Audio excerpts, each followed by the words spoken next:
காட்டுப்பன்றிகளை எப்போதுமே வேட்டையாடுவதில்லை, நரிகளை வேட்டையாடுவதில்லை. என்ன காரணம்னு சொன்னால், இந்த 2 விலங்குகளும் இப்போ உடும்பு வேட்டை முறைங்கிறது நம்ம ஏற்கனவே பல இடங்களில் நம்ம பேசியிருக்கிறோம். இதை தாண்டி இன்னொரு வேட்டை முறை, முக்கியமான வேட்டை முறை சூறாமன்றின்னு ஒன்று இருக்கிறது. அது பெருச்சாளி மாதிரியே தான் இருக்கும். தலை பன்றி தலையோட இருக்கும்.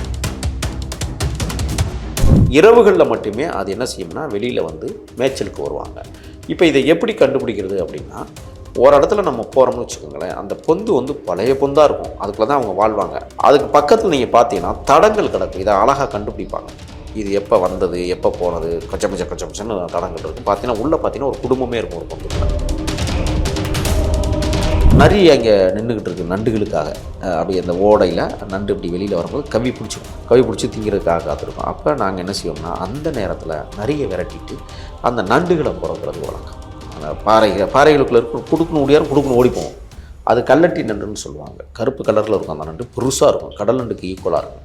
அப்போ அந்த கல்லை பெரட்டிட்டு அந்த நண்டை லாவகமாக பின்பக்கமாக வச்சு அப்படியே கை வச்சு பிடிச்சா அப்படி வைப்பான்னு சொல்லுவாங்க.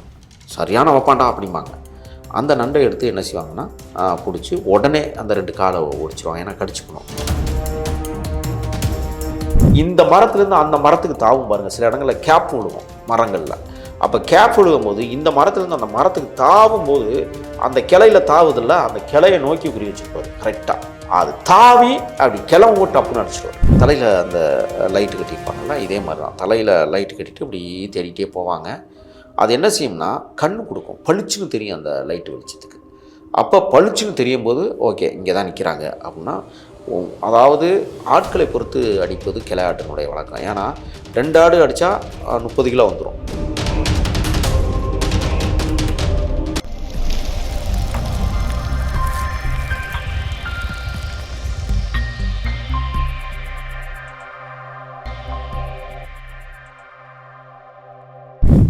காடுகளுக்குள் வீரப்பனார் நடத்திய வேட்டை தந்திரங்கள், அதோடு மட்டுமல்ல அங்கே விளைந்திருக்கக்கூடிய பொருட்கள் எவ்வாறு தனக்கு பயன்படுத்தியது அப்படிங்கிறதெல்லாம் நம்ம இந்த இதில் பார்க்க முடியும். காடுகளில் இன்னொரு வேட்டை முறை புதிதாக நாம் சொல்ல இருக்கிறோம்.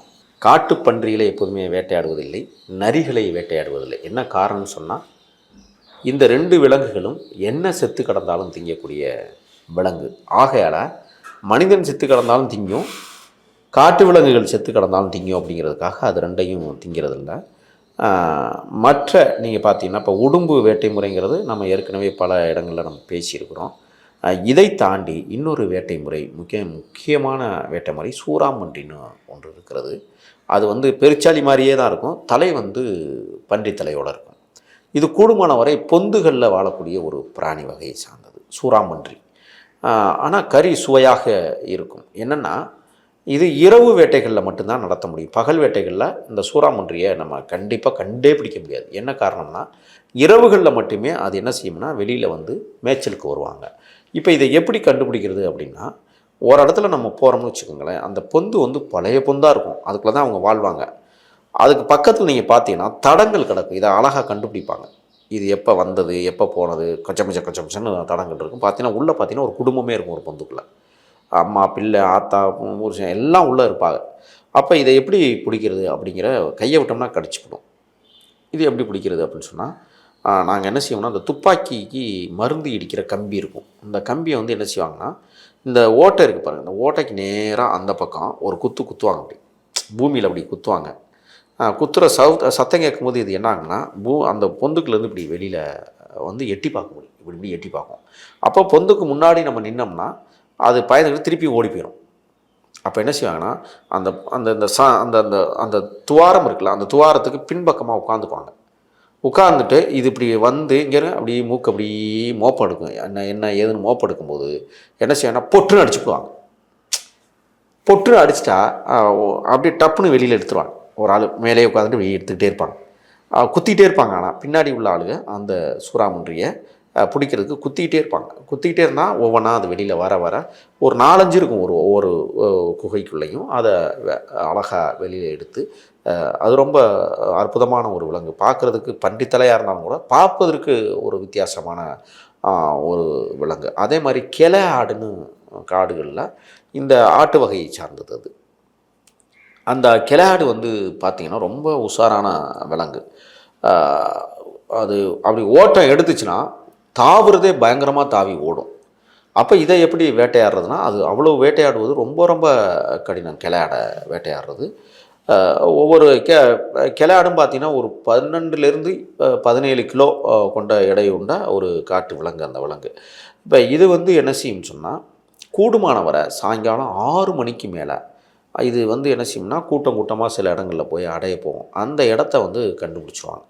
எப்படின்னா, தண்ணிக்கு வந்து 6 மணி 5 மணிக்கு வந்து தண்ணி குடிக்கும். தண்ணி குடிக்கிற இடத்த கண்டுபிடிச்சிருவாங்க. கண்டுபிடிச்சிட்டு தண்ணி குடிச்சிட்டு அது என்ன செய்யும்னா, தண்ணிக்குள்ளே இறங்கி தான் தண்ணி குடிக்கும். அப்போ இந்த வயிற்று பகுதியிலலாம் பார்த்திங்கன்னா, அந்த கிளையாடுக்கு வந்து தண்ணி ஒட்டி, இந்த தண்ணி வந்து அது போகிற திசையை நோக்கி பார்த்திங்கன்னா, கீழே தண்ணி சொட்டிக்கிட்டே போகும்ல, அதை கண்டுபிடிப்பாங்க. ஈரத்தை கண்டுபிடிப்பாங்க. நான் இந்தா போயிருக்கு, இந்தா போயிருக்கு, இங்கே போயிருக்கு, இங்கே போயிருக்கு, இப்படி போவாங்க. மெதுவாக பேசாமையே போவாங்க. கரெக்டாக அது சின்னவர் சேத்துக்குழியார் வந்து கரெக்டாக கண்டுபிடிச்சி போயிட்டே இருப்பார். இப்போ என்னென்னா, இந்த வேட்டை எப்படிங்கிறது, தலையில் அந்த லைட்டு கட்டியிருப்பாங்கள்ல, இதே மாதிரி தான். தலையில் லைட்டு கட்டிட்டு இப்படி தேடிகிட்டே போவாங்க. அது என்ன செய்யும்னா, கண்ணு கொடுக்கும். பளிச்சுன்னு தெரியும் அந்த லைட்டு வெளிச்சத்துக்கு. அப்போ பளிச்சுன்னு தெரியும் போது, ஓகே இங்கே தான் நிற்கிறாங்க அப்படின்னா, அதாவது ஆட்களை பொறுத்து அடிப்பது கிளையாட்டினுடைய வழக்கம். ஏன்னா 2 ஆடு அடித்தா 30 கிலோ வந்துடும். ஒரு ஆடு அடித்தா 15 கிலோக்கிட்ட வரும். அப்போ இந்த ஒரு ஆடு அடித்தா தான் இது கரெக்டாக வரும், இருக்கிறவங்களுக்கு போதும், தேவையில்லாமல் நம்ம வந்து அடிக்கக்கூடாது அப்படின்னு சொல்லிட்டு என்ன செய்வாங்கன்னா, நைட்டு வெளிச்சம் கட்டி அது கண்ணு கொடுக்குது பாருங்கள், அந்த கண்ணு பளபளன்னு அந்த லைட்டு வெளிச்சத்தில் மின்னும். அப்படி மின்னும் போது என்ன செய்வாங்கன்னா, கரெக்டாக குறி பார்த்து சரியவர் அடிச்சிடுவார். இது கிளையாடு வந்து வேட்டையாடுதல் முறைங்கிறது மிக முக்கியமானது. அதே மாதிரி மலை அணில் வேட்டையாடுதல்னு ஒன்று இருக்குது. இப்போ கூடுமானவரை மலை அணில்லாம் எங்கே மேயும்னு சொன்னால், நம்ம உத்தராட்சம் போடுறோம்ல, இந்த உத்தராட்ச மரங்கள் வந்து அங்கே மலை உச்சிகளில் நிறைய மரங்கள் போலிகளில் நிறைய இருக்கும். இந்த அணில் எப்போதுமே கிட்டத்தில் வரவே வராது. உச்சியில் தான் அது ஓடி திரிஞ்சு அது மேய்ஞ்சிக்கிட்டு தெரியும். கூடுமானவரை இந்த உத்தராட்ச பழங்களை வந்து விரும்பி சாப்பிடக்கூடிய ஒரு உயிரினம். பார்ப்பதற்கு ரொம்ப அழகாக இருக்கும். அப்போ இவங்க என்ன செய்வாங்கன்னு சொன்னால், இங்கேருந்து ஒரு கல்லை விடுவாங்க. அப்படியே கிளை தாண்டி உச்சியிலே போயிட்டுருக்குமே வெளியே கீழே வராது. அப்போ செடி கொடிகளுக்குள்ள மறைஞ்சே ஓடிக்கிட்டே இருக்கும். சிறியவர் என்ன செஞ்சுடுவார்னா, அது பின்னாடியே போவார், நடந்தே தான் போவார். அது போக விட்டுருவார். போயிட்டே இருப்பார். இந்த மரத்துலேருந்து அந்த மரத்துக்கு தாவும் பாருங்கள். சில இடங்களில் கேப் விழுகும் மரங்களில். அப்போ கேப் விழுகும்போது இந்த மரத்துலேருந்து அந்த மரத்துக்கு தாவும் போது அந்த கிளையில் தாவுதில்ல, அந்த கிளையை நோக்கி குறி வச்சுருப்பார் கரெக்டாக. அது தாவி அப்படி கிளம்ப போட்டு டப்புன்னு அடிச்சிடுவார். அங்கேருந்து கீழே விழுந்துடும். பேரல் குண்டில் தான் அடிக்கிறேன். ஏன்னா ஒரு குண்டில் வந்து மலானியில் அடிக்க முடியாது. பேரல் அதை விசிறி அடிக்கக்கூடிய குண்டுகள் நிறைந்த துப்பாக்கியை பயன்படுத்துறது மலானிலுக்கு பயன்படுத்துவாங்க. இதே மாதிரி நீங்கள் இன்னொரு விஷயம் இருக்குது. என்னென்னா, ஒரு முறை நாங்கள் இப்படி நடந்து போயிட்டுருக்குறோம். மாமிசங்கள் அடிக்கிற எண்ணமே இல்லை, ஆனால் அடித்தா தேவை அப்படிங்கிற மாதிரி நாங்கள் போயிட்டுருக்குறோம். அப்போ போயிட்டுருக்கும்போது பார்த்திங்கன்னா, இந்த தண்ணி ஓரமாக இந்த நண்டுகள் இருக்கும்ல, நண்டுகளை வந்து பிடிச்சி மேய்றதுக்காக எங்கே நரி அதிகமாக இருக்கோ அங்கே நண்டுகள் அதிகமாக இருக்குன்னு அர்த்தம். இந்த நண்டுகளை பிடிக்கிறதுக்காக நரிகள் வரும். அப்போ அவர் என்ன சொல்கிறாருன்னா, எப்பா இதை என்னத்துக்குப்பா இது, அதை அடிக்க வேடாப்பா, நண்டு இருந்தால் பிடிச்சிருவோம்ப்பா அப்படின்னா. ஏன்னா நைட்டில் போய் எப்படின்னா பரட்டுறது, நண்டு தானேப்பா இருக்குது, லைட் அடித்து பிடிச்சிருவோம்ப்பா அப்படின்னாரு. அப்போ நரி அங்கே நின்றுக்கிட்டு இருக்குது நண்டுகளுக்காக.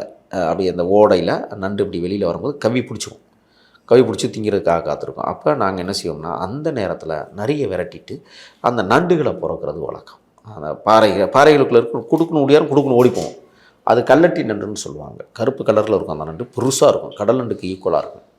அப்போ அந்த கல்லை பெரட்டிட்டு அந்த நண்டை வந்து லாவகமாக பின்பக்கமாக வச்சு அப்படியே கை வச்சு பிடிச்சா அப்படியே வைப்பான்னு சொல்லுவாங்க. சரியான வைப்பாண்டா அப்படிம்பாங்க. அந்த நண்டை எடுத்து என்ன செய்வாங்கன்னா, பிடிச்சி உடனே அந்த 2 காலை ஒடிச்சிருவாங்க. ஏன்னா கடிச்சுக்கணும். அப்படிங்க கடிச்சிச்சின்னா கை துண்டாயிரும், அந்தளவுக்கு இருக்கும்.